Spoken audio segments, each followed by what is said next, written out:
أعوذ بالله من الشيطان الرجيم. بسم الله الرحمن الرحيم.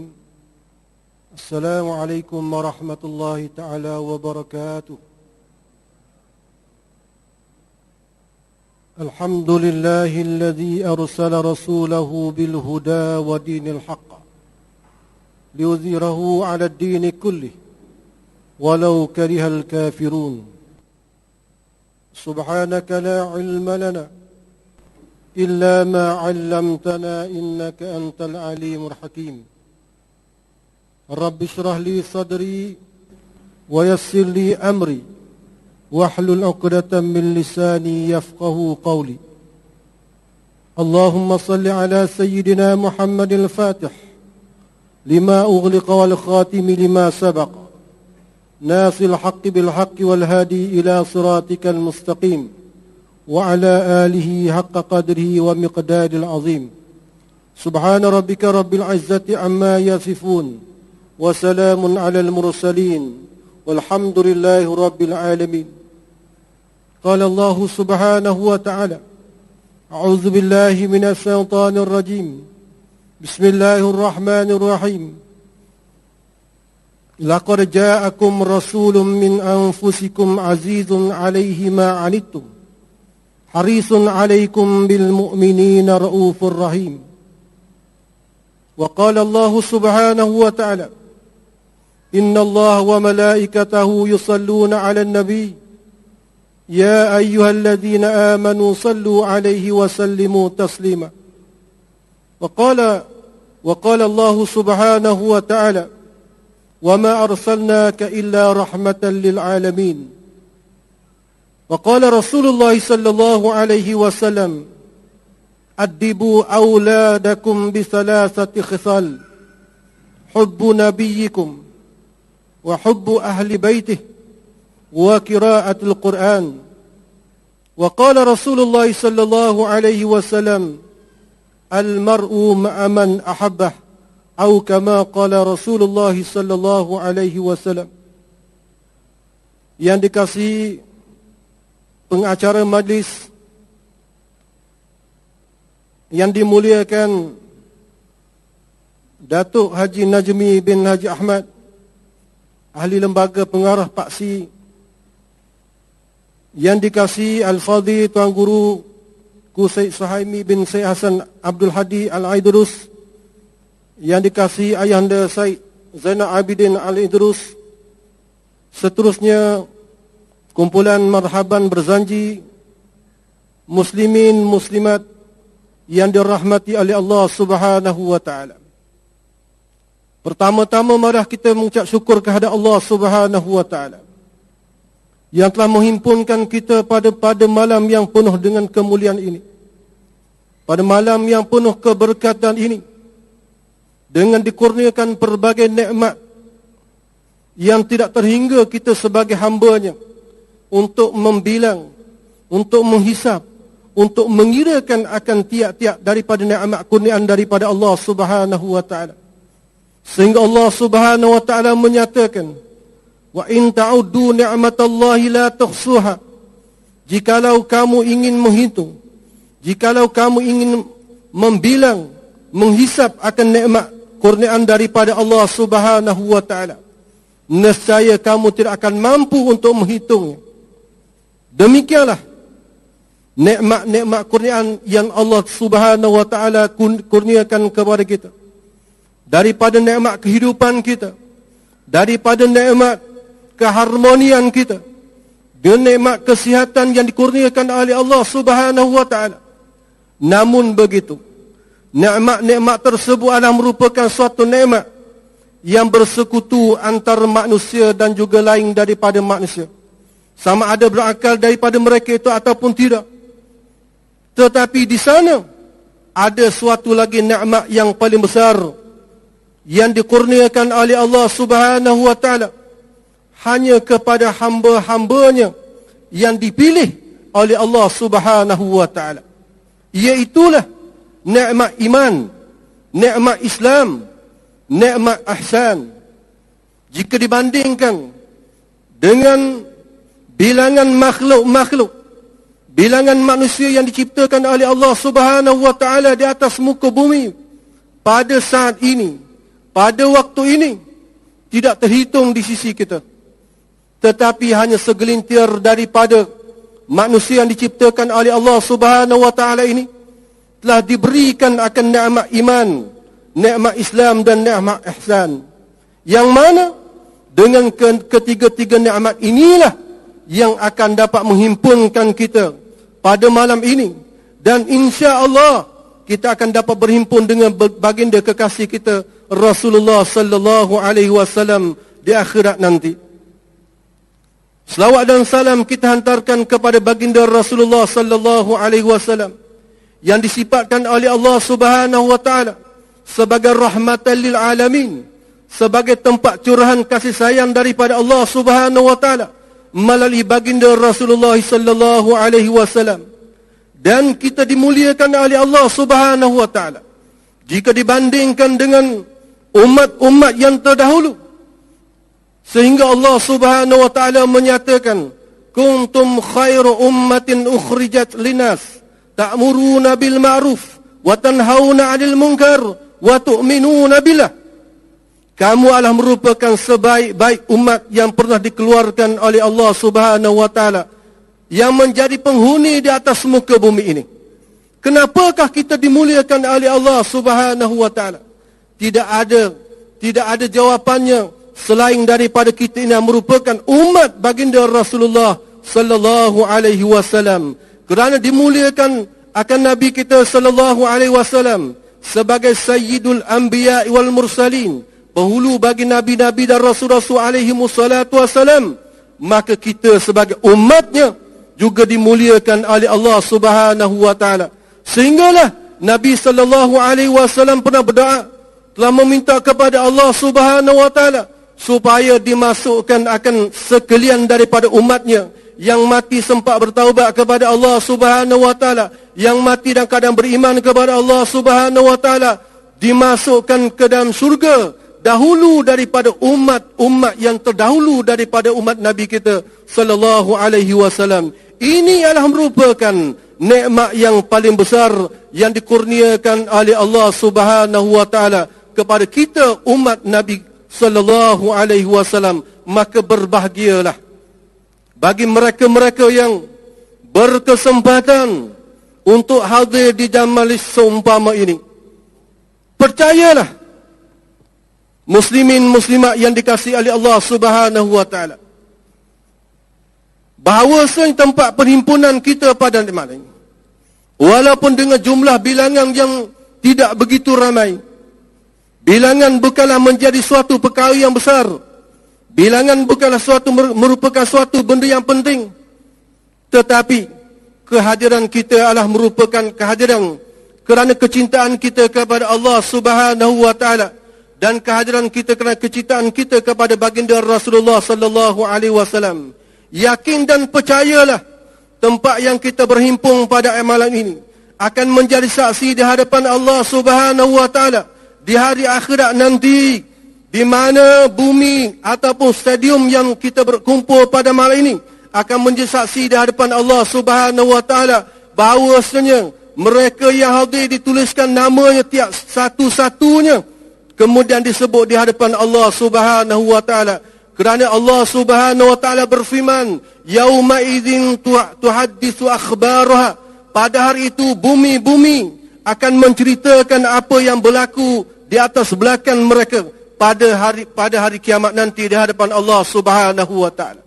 Maka beruntunglah kita hadir dalam majlis seumpama ini, kerana majlis seumpama ini diibaratkan, disebut oleh Nabi sallallahu alaihi wasallam sebagai riyadul jannah, sebagai kebun-kebun syurga. Tidak ada tempatnya dipayungi dengan sayap-sayap malaikat, melainkan tempat-tempat seumpama ini. Tempat disebut akan nama Allah Subhanahu wa taala, tempat disebutkan akan baginda kekasihnya Rasulullah sallallahu alaihi wasallam, maka tempat ini dimuliakan oleh Allah Subhanahu wa taala.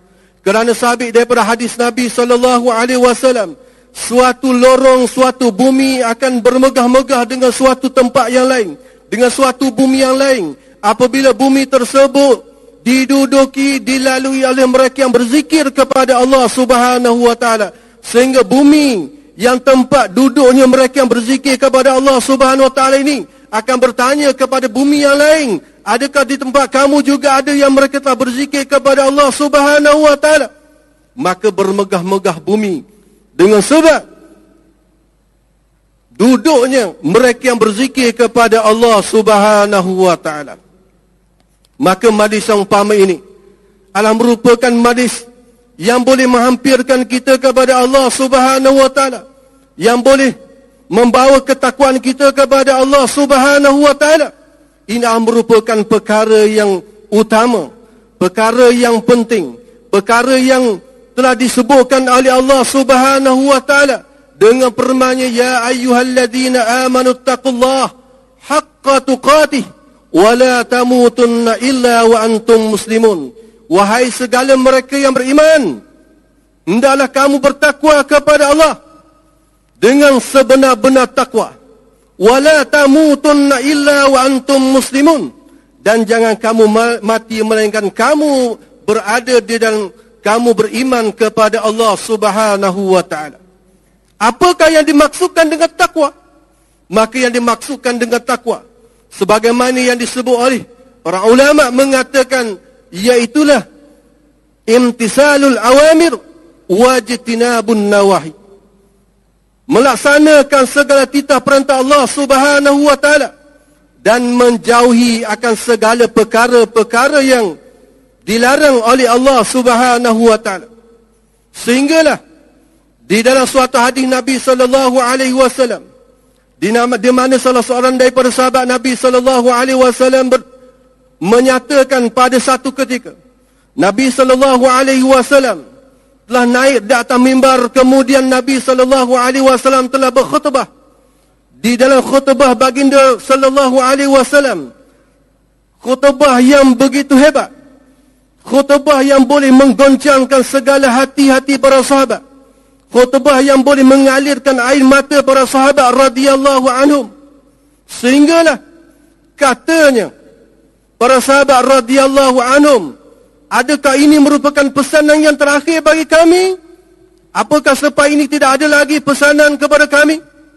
Begitu hebat, begitu pentingnya apa yang disampaikan oleh baginda Rasulullah sallallahu alaihi wasallam.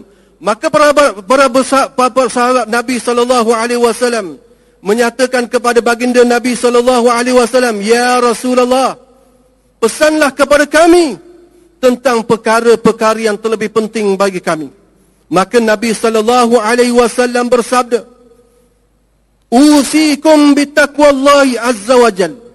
Aku berpesan kepada kamu supaya kamu bertakwa kepada Allah Subhanahu wa taala. Apakah masuk takwa? Imtisalul awarmi wajtinabun nawahi. Melaksanakan segala tuntutan-tuntutan perintah daripada Allah Subhanahu wa taala dan menjauhi segala perkara yang dilarang oleh Allah Subhanahu wa taala. Dua ayat, dua perkataan, dua kalimah yang begitu singkat tetapi begitu berat untuk dilaksanakan, begitu sukar untuk dilaksanakan. Maka sebelum daripada kita ingin mengetahui apakah titah perintah daripada Allah Subhanahu wa taala, apakah larangan daripada Allah Subhanahu wa taala, apakah perintah yang perlu kita laksanakan, apakah perkara yang mesti kita jauhi, maka perkara yang sebelum daripada itu ialah kita mengenali siapakah yang memerintah. Yang memerintah itulah kena kepada Allah Subhanahu wa taala. Kemudian siapakah yang memperkenalkan kita kepada Allah Subhanahu wa taala? Yang memperkenalkan kita kepada Allah Subhanahu wa taala ialah baginda Rasulullah sallallahu alaihi wasallam. Yang mana kita ada pada malam ini semata-mata untuk menyatakan kecintaan kita kepada baginda Rasulullah sallallahu alaihi wasallam, yang menjadi saluran daripada Allah Subhanahu wa taala yang membawa nikmat yang disebutkan tadi, iaitu nikmat iman, nikmat Islam dan nikmat ihsan. Dengan nikmat iman kita dapat meyakini dengan apa yang diperintahkan oleh Allah Subhanahu wa taala. Nikmat Islam ialah cara kita untuk mengabdikan diri kita kepada Allah Subhanahu wa taala. Nikmat ihsan iaitu kita membetulkan akan niat-niat kita supaya apa yang kita lakukan semuanya adalah merupakan peribadatan yang diterima oleh Allah Subhanahu wa taala. Cuma apa yang penting, sama ada kita yang menganjurkan majlis ini ataupun kita yang hadir dalam majlis ini, ataupun orang yang membaca akan qasidah, yang membacakan maulid berzanji, ataupun yang memberi tausiah, mestilah mempunyai satu sikap, mestilah mempunyai satu sifat tasdik, ialah benar pada apa yang dilakukan. Jikalau kita benar pada perbuatan kita, benar pada perkataan kita, benar pada niat kita, maka insya-Allah Subhanahu wa taala kita akan mendapat kejayaan, kita akan mendapat balasan yang setimpal dengan kejujuran, dengan keikhlasan yang kita lakukan. Lihatlah bagaimana bagaimana para sahabat radhiyallahu anhum, mereka itu benar-benar cinta kepada baginda Rasulullah sallallahu alaihi wasallam. Bagaimana Sayyidina Abu Bakar As-Siddiq radhiyallahu anhu sehingga mendapat pangkat As-Siddiq, orang yang bersangatan benar. Sifat benar Sayyidina Abu Bakar As-Siddiq kepada baginda Rasulullah sallallahu alaihi wasallam sebelum daripada beliau mengucap dua kalimah syahadah, sebelum beliau menjadi seorang muslim, tetapi beliau telah membenarkan tiap-tiap perkataan yang datang daripada Nabi sallallahu alaihi wasallam. Satu ketika sebelum daripada pengislaman Sayyidina Abu Bakar As-Siddiq radhiyallahu anhu, Sayyidina Abu Bakar adalah merupakan teman rapat bagi Nabi sallallahu alaihi wasallam. Umurnya lebih kurang muda 2 tahun daripada Nabi sallallahu alaihi wasallam. Kemudian Sayyidina Abu Bakar As-Siddiq radhiyallahu anhu telah bermusafir berniaga ke negeri Syam. Sesampai beliau di negeri Syam, kemudian beliau bertemu dengan seorang yang tua. Kemudian seorang yang tua ni memanggil akan Sayyidina Abu Bakar. Kemudian orang yang tua ini adalah merupakan seorang pakar dalam bidang firasah, orang yang alim dalam ilmu Taurat, seorang yang alim dalam kitab Taurat, Zabur dan Injil, dan mahir dalam ilmu firasat. Kemudian beliau bertanya kepada Sayyidina Abu Bakar As-Siddiq, adakah kamu daripada bangsa Arab? Maka jawab Sayyidina Abu Bakar, ya, aku daripada bangsa Arab. Adakah kamu daripada Bani Tamim? Jawab Sayyidina Abu Bakar, ya, aku daripada Bani Tamim. Adakah engkau daripada Quraisy? Jawab Sayyidina Abu Bakar, ya, aku daripada Quraisy. Maka berkata orang tua tersebut kepada Sayyidina Abu Bakar, izinkan kepada aku untuk melihat pusatmu dan pehamu. Izinkan kepada aku untuk melihat pusatmu dan pehamu.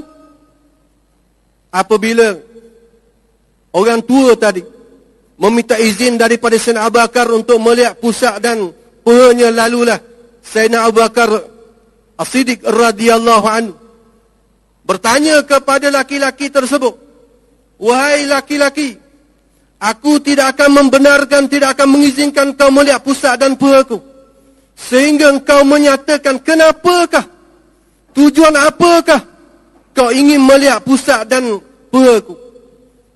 Maka jawab laki-laki tersebut, sesungguhnya aku merupakan seorang ahli firasat. Firasat aku ialah firasat yang ditolong oleh Allah Subhanahu wa taala. Aku telah mengkaji dalam kitab Injil, di dalam kitab Taurat, di dalam kitab Zabur, bahawasanya sekarang ini di Mekah sana telah zahirnya Nabi di akhir zaman. Dan yang akan menjadi pembantu bagi Nabi tersebut ialah 2 orang. Yang pertama, seorang kanak-kanak usianya lebih kurang 10 tahun. Dan seorang lagi adalah seorang pemuda yang umurnya separuh. Kemudian katanya si orang tua tadi, sesungguhnya daripada pembantu yang umurnya separuh muda, separuh tua, pada pusatnya ada tahi lalat. Dan pada pahanya ada satu paruh. Maka apabila lelaki tersebut menyatakan perkara itu kepada Sayyidina Abu Bakar, maka Sayyidina Abu Bakar mengizinkan kepada laki-laki tersebut untuk melihat tanda-tanda yang ada pada tubuh badan Sayyidina Abu Bakar As-Siddiq radhiyallahu anhu. Maka Sayyidina Abu Bakar membuka, ternyata pada pusat Sayyidina Abu Bakar adanya tahi lalat.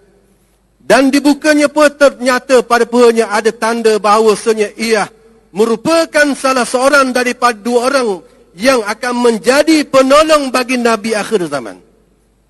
Kemudian tatkala kembali Sayyidina Abu Bakar ke Mekah. Waktu itu sebelum daripada Sayyidina Abu Bakar musafir berniaga ke Syam, waktu itu tidak lagi Nabi SAW mendakwa mengaku menjadi Nabi. Tetapi Nabi SAW mendakwa mengaku jadi Nabi tatkala Sayyidina Abu Bakar tidak ada di Mekah. Apabila Sayyidina Abu Bakar balik ke Mekah, kemudian dilihat keadaan Mekah menjadi kacau bilau, menjadi haru biru. Apabila pemuka-pemuka Quraisy Mekah melihat akan Sayyidina Abu Bakar As-Siddiq radhiyallahu anhu, masing-masing datang berjumpa dengan Sayyidina Abu Bakar. Ya Abu Bakrin, wahai Abu Bakar, Mekah sekarang ditimpa dengan suatu musibah yang besar. Mekah sekarang diuji dengan suatu bala yang begitu besar. Cuma engkau sahaja, wahai Abu Bakar, yang dapat menyelamatkan keadaan ini. Maka Sayyidina Abu Bakar bertanya kepada pemuka-pemuka Quraisy, apa masalahnya? Apakah musibah yang berlaku? Apakah bala yang telah diturunkan? Sehingga aku melihat kepada kamu dalam keadaan kebingungan. Kamu berada dalam keadaan begitu tidak senang hati. Maka jawab pemuka-pemuka Quraisy bahawasanya kami minta tolong kepada kamu supaya kamu menasihati akan taulan kamu Muhammad sallallahu alaihi wasallam. Kerana sepeninggalan engkau ke Syam, beliau telah mengaku menjadi Nabi akhir zaman. Beliau telah menentang akan agama yang dianuti oleh datuk nenek moyang kita. Beliau telah menyalahkan penyembahan kita kepada patung-patung berhala yang menjadi sembahan kita selama ini. Maka katanya Sayyidina Abu Bakar radhiyallahu anhu, wahai pembesar-pembesar Quraisy, kamu kembali. Masalah ini aku akan selesaikan. Kemudian Sayyidina Abu Bakar bergegas bertemu dengan Nabi SAW. Kemudian berkata Sayyidina Abu Bakar, ya Habibi, wahai kekasihku, apakah dakwaan yang kamu perkatakan? Dakwaan yang diperkatakan oleh pembesar-pembesar Quraisy itu adalah merupakan dakwaan kamu? Apakah alasannya? Apakah tanda-tandanya bahawasanya kamu adalah merupakan Nabi akhir zaman? Maka Nabi SAW menyatakan, wahai saudaraku, ya akhi, wahai saudaraku, apakah engkau masih ragu-ragu dengan lelaki tua yang kamu temui di Syam dulu, yang menyatakan bahawa kamu adalah merupakan penolong bagi aku, penolong bagi Nabi akhir zaman? Maka apabila mendengar jawapan daripada Nabi SAW, Sayyidina Abu Bakar As-Siddiq radhiyallahu anhu tercengang, kerana beliau tidak pernah menceritakan peristiwa tersebut kepada sesiapa pun. Dirahsiakan peristiwa tersebut daripada pengetahuan sesiapa, tidak diberitahu. Sehinggalah Nabi SAW menyatakan, adakah kamu masih ragu-ragu dengan perkataan orang tua yang kamu temui di Syam sana? Maka demi mendengar jawapan daripada Nabi SAW, Maka Sayyidina Abu Bakar As-Siddiq radhiyallahu anhu mengucap, asyhadu an la ilaha illallah wa asyhadu annaka Rasulullah. Aku nak saksi bahawa setiada Tuhan melainkan Engkau. Dan aku nak saksi bahawasanya Engkau adalah merupakan utusan daripada Allah Subhanahu wa ta'ala. Begitulah peringkat permulaan kejujuran yang ditunjukkan oleh Sayyidina Abu Bakar As-Siddiq radhiyallahu anhu kepada kekasihnya Rasulullah sallallahu alaihi wasallam. Walaupun ketika itu tidak ada bumi Mekah yang menerima akan seruan daripada Nabi sallallahu alaihi wasallam. Beliau berkeyakinan bahawa Nabi sallallahu alaihi wasallam adalah merupakan seorang yang bercakap benar. Tidak ada yang benar melainkan Nabi sallallahu alaihi wasallam. Sehinggalah apabila beliau telah menjadi seorang Islam, kemudian beliau telah meminta izin kepada Nabi sallallahu alaihi wasallam untuk berkhutbah, untuk berceramah di sekitar Kaabah kepada penduduk-penduduk Mekah. Sehingga Nabi sallallahu alaihi wasallam membenarkan kepada Sayyidina Abu Bakar untuk berkhutbah, untuk berceramah, menyatakan keislamannya, menyatakan agama yang sebenar, menyatakan akan ketauhidan kepada Allah Subhanahu wa taala. Sehinggalah beliau telah dipukul bertalu-talu oleh penduduk-penduduk Mekah. Sehinggalah cedera mukanya, patah giginya, patah hidungnya dan jatuh pingsang. Sehinggalah dibawa akan Sayyidina Abu Bakar As-Siddiq radhiyallahu an ke rumahnya. Apabila dibawa Sayyidina Abu Bakar As-Siddiq radhiyallahu an ke rumahnya, kemudian apabila beliau sedar daripada pingsangnya, lalu beliau bertanya bagaimana Rasulullah. Ibunya cuba untuk menyuap makanan, tetapi beliau menolak. Ibunya cuba untuk menyuap minuman, tetapi beliau menolak. Beliau tetap bertanya bagaimana Rasulullah. Begitu kasih, begitu cintanya Sayyidina Abu Bakar As-Siddiq kepada baginda Rasulullah sallallahu alaihi wasallam. Apabila diberitahu kepada Sayyidina Abu Bakar bahawa Rasulullah dalam keadaan selamat, dalam keadaan tidak ada suatu pun kecederaan yang berlaku kepada Nabi sallallahu alaihi wasallam, namun Sayyidina Abu Bakar masih lagi tidak berpuas hati, sehinggalah beliau sendiri dibawa berjumpa dengan Nabi sallallahu alaihi wasallam, melihat dengan matanya keadaan Nabi sallallahu alaihi wasallam dalam keadaan selamat sejahtera. Begitulah kasihnya seorang kekasih kepada kekasihnya Rasulullah sallallahu alaihi wasallam. Maka tatkala itu Nabi sallallahu alaihi wasallam bertanya kepada Abu Bakar, "Wahai Abu Bakar, daripada nikmat-nikmat dunia yang dikurniakan oleh Allah Subhanahu wa taala ini, apakah daripada nikmat Allah Subhanahu wa taala ini yang paling kamu cintai, yang paling kamu sukai?" Maka jawab Sayyidina Abu Bakar As-Siddiq radhiyallahu anhu, "Wahai Habibi, ya Habibi ya Rasulullah, wahai kekasihku, wahai Rasulullah sallallahu alaihi wasallam, daripada segala nikmat-nikmat yang dikurniakan oleh Allah Subhanahu wa taala di atas muka bumi ini, aku hanya cinta kepada 3 perkara. Semua nikmat lain kalau Allah Subhanahu wa taala hilangkan, aku tidak akan rasa bimbang. Aku tidak akan berduka cita. Aku tidak akan menangis. Kerana daripada nikmat-nikmat itu hanya 3 perkara saja. 3 nikmat saja yang kucintai di atas dunia ini." Maka tanya Nabi sallallahu alaihi wasallam, "Apa ia Abu Bakar?" Maka jawab Sayyidina Abu Bakar Siddiq radhiyallahu an, "Yang pertama, aku cinta, aku kasih melihat engkau ya Rasulullah. Tidak ada nikmat yang paling besar di atas muka bumi ini melainkan nikmat melihat wajah engkau ya Rasulullah sallallahu alaihi wasallam. Yang kedua, nikmat yang paling besar di atas dunia ini ialah nikmat aku duduk bersama-sama dengan engkau ya Rasulullah. Aku tidak mau tinggal walaupun sesaat daripada engkau ya Rasulullah. Aku ingin sentiasa bersama-sama engkau ya Rasulullah.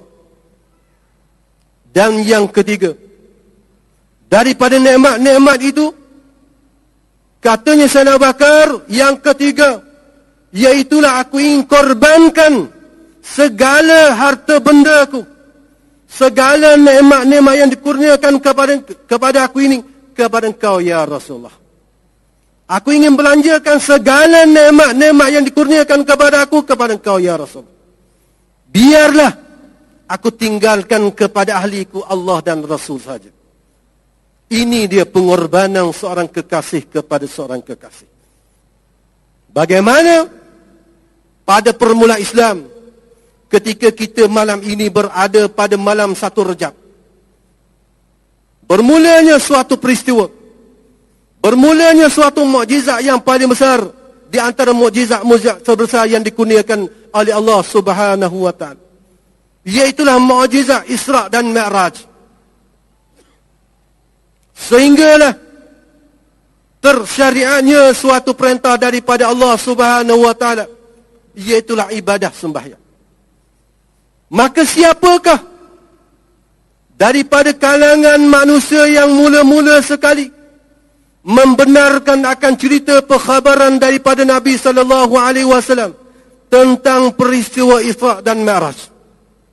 Kerana kalau dipikirkan secara logik akal, secara realiti, memang tidak mana sabah. Berjalan Nabi sallallahu alaihi wasallam daripada Mekah ke Baitul Maqdis waktu selepas daripada waktu Isyak. Kemudian Nabi berjalan ke sana, kemudian diangkat ke langit, di-mi'rajkan. Kemudian turun kembali dan pulang ke Mekah sebelum daripada masuknya waktu subuh. Kalau dipikirkan secara logik akal, memang tidak dapat diterima. Inilah yang berlaku kepada kufar-kufar Mekah yang mengingkari akan perkara yang disebut oleh Nabi sallallahu alaihi wasallam dan perkara yang disebut oleh Allah Subhanahu wa taala, subhanallazi asra bi 'abdihi lailan minal masjidil haram ila al masjidil aqsa allazi barakna haulahu linuriyahu min ayatina innahu huwas samiul basir. Ayat ini menyatakan bahawa Allah Taala telah memperjalankan baginda Rasulullah sallallahu alaihi wasallam daripada Mekah ke Baitul Maqdis di Palestin lailan, hanya pada satu malam. Tetapi penduduk Mekah yang tidak mahu menerima apa yang diceritakan oleh Nabi sallallahu alaihi wasallam, beliau menganggap ini merupakan suatu omong-omong kosong. Kerana dari segi zahirnya, perjalanan daripada Mekah ke Palestin memakan masa sebulan, dan balik daripada Palestin ke Mekah memakan masa sebulan.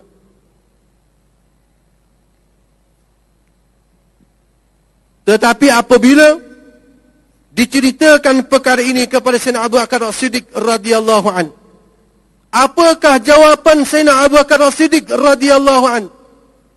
Beliau menyatakan, jikalau cerita ini datang daripada Nabi Muhammad sallallahu alaihi wasallam, daripada Rasulullah sallallahu alaihi wasallam, maka benar. Maka benar, tidak ada dustanya. Dan jikalau beliau menceritakan beliau pergi lebih jauh daripada itu pun, kata Sayyidina Abu Bakar, aku tetap mempercayainya. Aku tetap meyakini. Aku tetap beriman kepadanya. Ini dia kasihnya, benarnya, sehinggalah digelarkan Abu Bakar As-Siddiq yang sangat membenarkan akan Nabi kita sallallahu alaihi wasallam. Jadi mudah-mudahan majlis yang kita adakan pada malam ini insya-Allah akan diberkati oleh Allah Subhanahu wa taala. Tanamkan di dalam hati kita bahawasanya kecintaan kita kepada Kaabah bukanlah kerana binaannya, tetapi kerana Kaabah itu merupakan Baitillah. Cinta kita kepada Madinah bukan kerana tanahnya, tetapi kerana Madinah itu adalah merupakan Madinatul Rasulullah sallallahu alaihi wasallam, bersemadinya jasad makhluk yang paling agung di sisi Allah Subhanahu wa taala. Dan cintanya kita kepada Al-Quran itu bukan kerana mashafnya, tetapi cinta kita kepada Al-Quran kerana ia merupakan kalamullah. Dan cinta kita kepada baginda Rasulullah sallallahu alaihi wasallam itu adalah kerana dia merupakan kekasih bagi Allah Subhanahu wa taala. Oleh itu kita bermohon doa kepada Allah Subhanahu wa taala bagi kita yang hadir dalam majlis ini pada malam ini, pada majlis yang diberkati oleh Allah Subhanahu wa taala, agar nama-nama kita tersenarai tertulis di antara mereka-mereka daripada umat Nabi sallallahu alaihi wasallam yang akan dapat meminum daripada haud qalam Nabi sallallahu alaihi wasallam, yang akan dihidangkan dengan tangan Nabi sallallahu alaihi wasallam yang mulia. Dan mudah-mudahan kita semua akan mendapat syafaat daripada baginda Rasulullah sallallahu alaihi wasallam. Aqulu qali hadza wa astaghfirullahal azim li wa lakum. Wassalamu alaikum warahmatullahi taala wabarakatuh.